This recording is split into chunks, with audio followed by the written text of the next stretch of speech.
Chapitre 2. Le business indien. 6e partie. Gupta Star. Le vent souffle sous les parasols. Les palmiers s'agitent doucement. Leurs grandes feuilles comme des mains aux longs doigts me font signe de ralentir. Les arbres ne vivent jamais en courant. Je cambre le dos. Les yeux fermés, je respire l'air qui danse. J'écoute le silence porté par la brise de cette fin de matinée. Je relève les paupières. Je sens tout mon être se tenir debout sur la terrasse. Je suis seul au milieu des tables en bois. Je me baisse pour ramasser la cigarette. Elle a roulé sur le sol. En tombant, la braise est sortie du papier. Elle a brûlé sur le carrelage. Il ne reste plus qu'une tache noire indélébile. La clope, elle, ne s'est consumée que sur un tiers de sa longueur. On pourrait croire qu'elle est encore neuve. Mais quand je la regarde, sa couleur a légèrement changé. Elle est devenue jaune-beige. La tranche du filtre a viré au brun foncé. Je la respire à nouveau. Elle ne sent plus du tout le pain d'épices. Elle empeste le cendrier pourri. Elle pue si fort qu'elle contaminerait une baraque tout entière. On ne peut effectivement plus la remettre dans son paquet. Elle infecterait tout.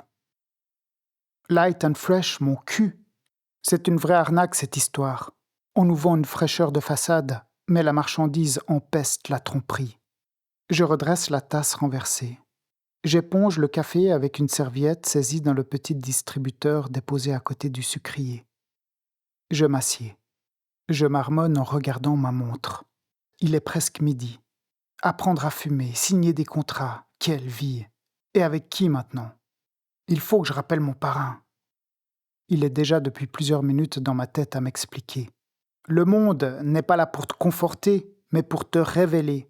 Ce n'est pas le monde qui te blesse, et ce ne sont pas les autres qui t'énervent. C'est seulement toi qui réagis. Cesse de réagir et commence à apprendre. Le téléphone sonne. C'est lui, forcément. Je décroche. Il me dit « Qu'est-ce que tu glandes? Tu me demandes de vite te rappeler et tu réponds pas. Tu fous quoi? T'es bien arrivé? T'as trouvé tout ce que j'ai besoin ?» J'ai la gorge qui pique. Je veux réagir. J'ai de la peine à parler. Je lui dis « Oui, tout bien, je suis à Pune. J'ai rendez-vous demain matin à 10h avec la nouvelle société Tega Brothers. Mais écoute-moi, on a un problème.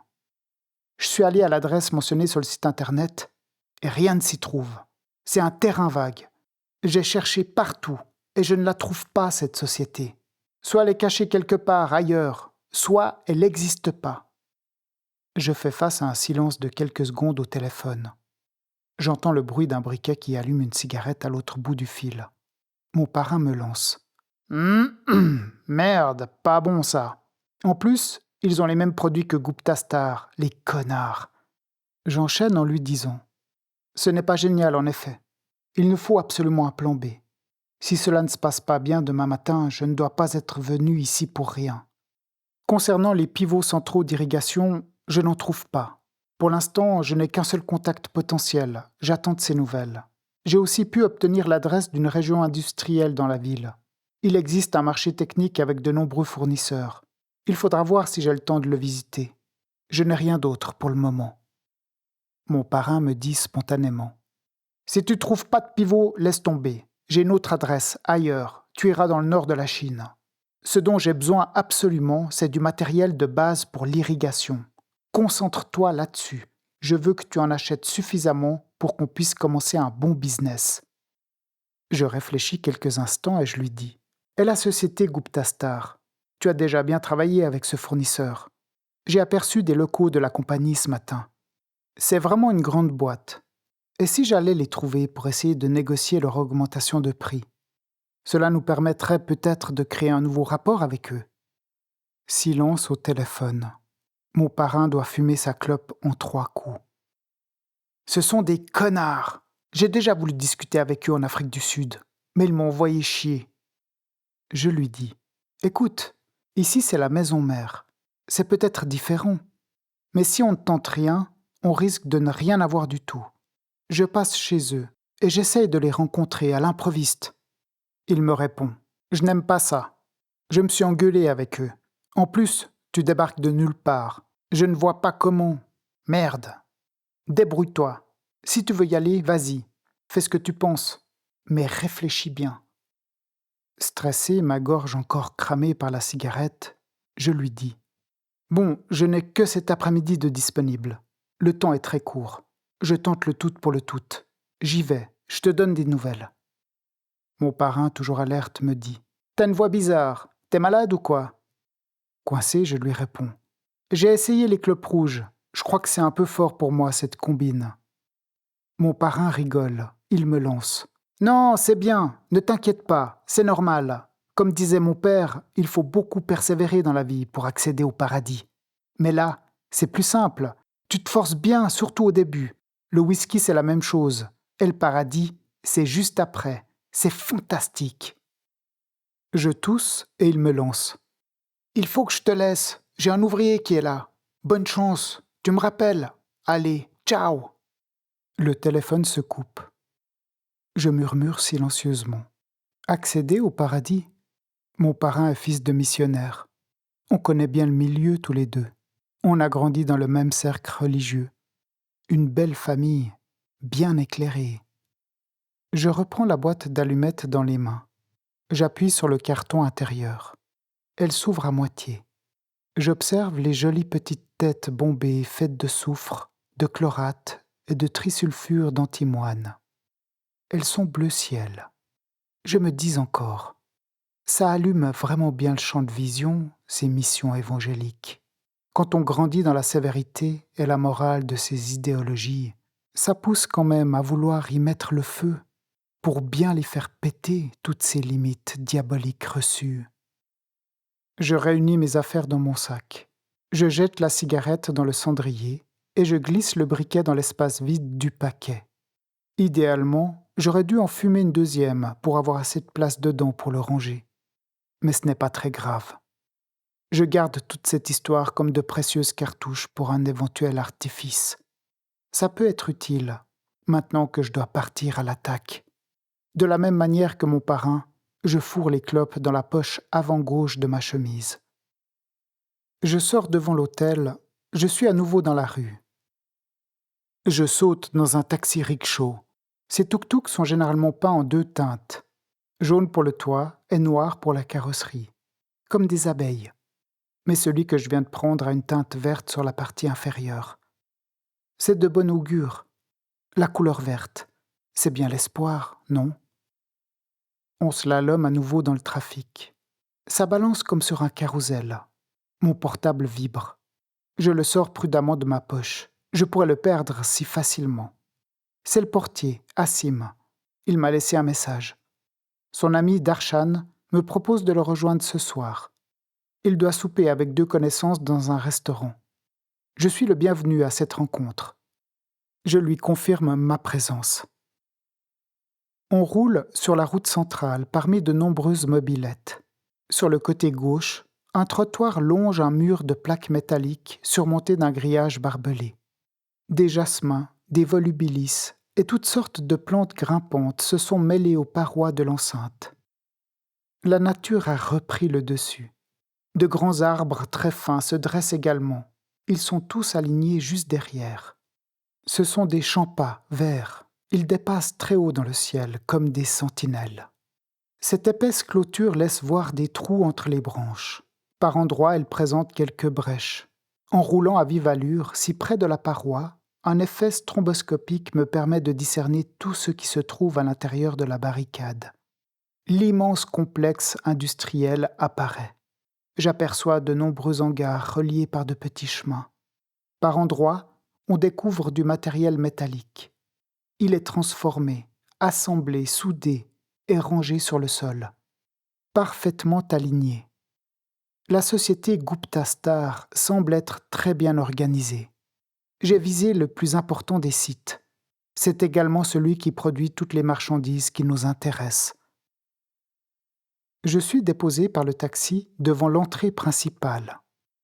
Je règle ma course, je me retourne, je glisse mes mains dans mes poches. Discrètement, j'examine les lieux. Je suis en face d'un immense portail en fer soudé. Il est divisé en 3 éléments par des colonnes en béton. Le central, le plus large, permet le passage des camions de transport. Une entrée réservée au personnel s'ouvre à droite. Une autre s'ouvre à gauche, visiblement destinée aux visiteurs, car une plaque de bienvenue, une sonnette et une caméra y sont installées. Derrière les épais barreaux en métal, recouverts d'un fin grillage, 2 agents de sécurité se tiennent en poste. Ils sont habillés comme des militaires. Pantalon noir, chemise beige, béret bordeaux incliné sur le côté gauche, avec un insigne au-dessus de l'œil droit. Un des 2 gardes porte une fourragère rouge autour de l'épaule. Une distinction honorifique? Une formation spéciale? Ou peut-être un grade spécifique? Aucune idée. Il faudra composer. Je dois réussir à franchir toutes ces barrières, entrer là-dedans et trouver le cœur du système pour le négocier. Je sors mes mains des poches, je respire profondément. Je tourne la tête vers la rue et je me murmure discrètement. Arrête de réfléchir. Tu ne passeras jamais à l'action. Je me dirige à gauche vers le petit portail avec la plaque de bienvenue. J'observe du coin de l'œil la caméra. Le garde à la fourragère me scrute à travers le grillage. J'appuie sur la sonnette et le son d'un klaxon métallique retentit. Un gyrophare rouge se met à tourner sur le premier pilier en béton. C'est bon, je suis repéré. Les 2 gardiens viennent immédiatement. Le chef à la cordelette me demande « Bonjour, monsieur. Qui êtes-vous? Avec qui avez-vous rendez-vous » Je lève un peu la main, amicalement. Je souris, je leur réponds. « Bonjour, je suis manager commercial pour une entreprise. J'ai besoin de rencontrer un responsable des ventes au sein de votre société, car je veux acheter du matériel. » Je lui tends ma carte personnelle. Le gardien la saisit à travers une découpe rectangulaire dans le grillage. Il me questionne encore. « Quelle société, monsieur ?» Je lui réponds avec conviction. « Mechanica Angola. » Le surveillant m'observe en baissant la tête à travers l'interstice. Il regarde à nouveau ma carte. Il me demande d'attendre quelques instants et se dirige dans une petite bâtisse sur la gauche derrière le mur. Il vient pour m'ouvrir. Il me souhaite la bienvenue et me prie de le suivre. Il me fait signe d'entrer dans la maison en me gardant la porte bien ouverte.